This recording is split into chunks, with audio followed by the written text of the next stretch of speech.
today's video is going to be all about acupuncture, acupressure, and dry needling. I have mentioned in a few of my previous videos how I used dry needling for piriformis relief and also TFL relief and just relief in general in the pelvis area. So I wanted to make a video to discuss this in detail and also share what the difference is between dry needling and acupuncture, as well as acupressure, which is what I use now for maintenance. So dry needling and acupuncture are both modalities that involve inserting the needle into the skin to stimulate a response. And dry needling focuses more on targeting the trigger points or the knots in the muscles. And it is based more on Western anatomical aspects. So acupuncture, on the other hand, is more based on Chinese medicine. Its goal is to balance the energy flow in the body through the meridians to promote overall health, but it can also be used for muscular tension relief as well. I have used dry needling more for relief for piriformis pain because it does target the trigger points more, and it can also target and release the fascia more effectively.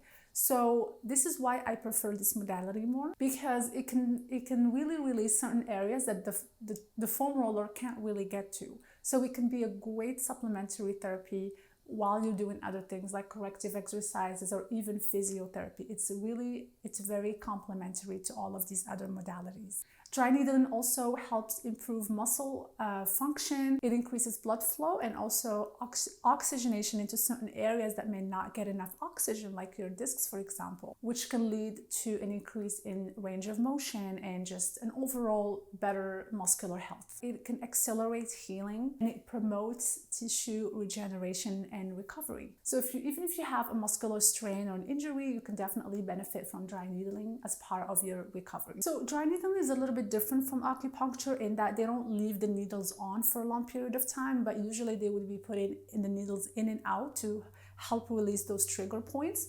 And the sessions are usually shorter, just from my own personal experience as well. So you can get more release from the dry needling. So acupressure is a little bit different. So acupressure involves applying pressure on certain points in the body and is usually used for relaxation and pain relief. It can definitely also promote your body's natural healing response. What I also noticed with acupressure is that it can also help relieve headaches, tension in the neck and the shoulder area, and just help you also sleep better because you're really relaxing your whole body. And it also helps reduce inflammation because in the areas where you're applying the pressure, there is also an increase in blood flow and drawing the oxygen into those areas. So it's just definitely a great therapy if you're considering it. The great thing about acupressure is you can get it from a trained professional, of course, but you can also do it at home using one of these acupressure mats. They're also called the bed of nails, and they have all these spikes. So I do have one that I've been using for years, and this is what I use usually for my whole back. And if I need something just for headache or neck tension, then I also have this travel size acupressure mat. So something to consider if you are interested in doing acupressure for pain relief. You do want to have direct skin on those spikes or nails so that it could really work. After a few deep breaths, just to kind of get used to it, you'll feel such a great deep feeling of relaxation and pain relief. And again, it definitely helps with inflammation. And if you have any arthritis in your hips or you have that lower back pain at the end of the day, this will definitely relieve it. And you can definitely do this along with dry needling.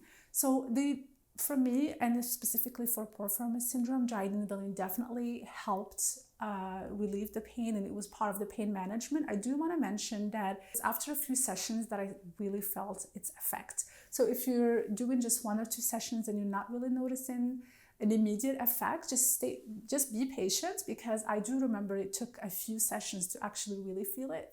And then I kept going for maybe more than 7 sessions to really feel that relief. And I was also doing my corrective exercises and the other things to help fix those imbalances, because the acupressure works along with other things.